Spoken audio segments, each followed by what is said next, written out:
Hi friends, welcome to பிரித்தாவியன். இப்போது நாங்கள் மிளகா தோட்டத்துக்கு தான் வந்திருக்கோம். இங்கே ஒரு தாத்தா தனியாக மிளகா பயிர் பண்ணி ஃபுல்லாக விவசாயம் பண்ணிகிட்ருக்காரு. அவர்கிட்ட சும்மா அப்படியே பேசணும். நீங்கள் தான் தனியாக பண்ணிகிட்ருக்கீங்களா அப்படின்னு சொல்லிட்டு. ஆமாம், நான் மட்டும் தனியாக பண்ணிகிட்ருக்கேன். அவருக்கு 2 பையன் ஒரு பொண்ணுன்னு சொன்னார். எல்லாமே சிட்டியில் செட்டில் ஆகிட்டாங்களாம். ஸோ இங்கே இந்த தோட்டத்துக்கு பக்கத்தில் ஒரு வீடு இருந்தது. அதில் அவர் மட்டும் தனியாக இருந்துட்டு இந்த செடியெல்லாம் பார்த்துக்கிட்டு விவசாயம் பண்ணிகிட்ருக்காராம். உண்மையிலே கேட்கவே இன்ட்ரெஸ்டிங்காக இருந்தது.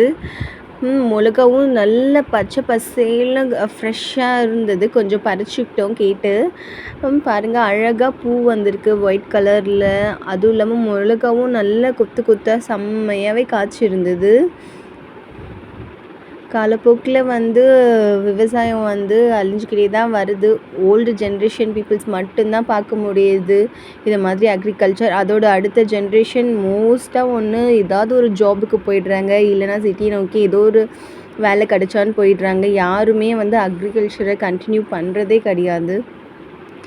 இது மாதிரி அந்த காலத்து ஆளுங்க மட்டும்தான் பண்ணுறாங்க. அவர்கிட்ட பேசும்போதே தெரிஞ்சுது.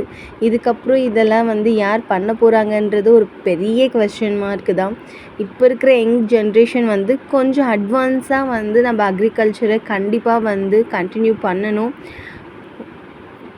ரொம்பவே ஹாப்பியாக இருந்தது அந்த தாத்தாவை பார்த்து பேசினது.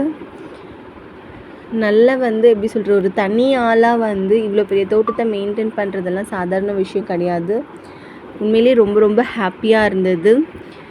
எங்கள் ஜென்ரேஷன் கண்டிப்பாக நம்ம அக்ரிகல்ச்சர் பண்ணணும்.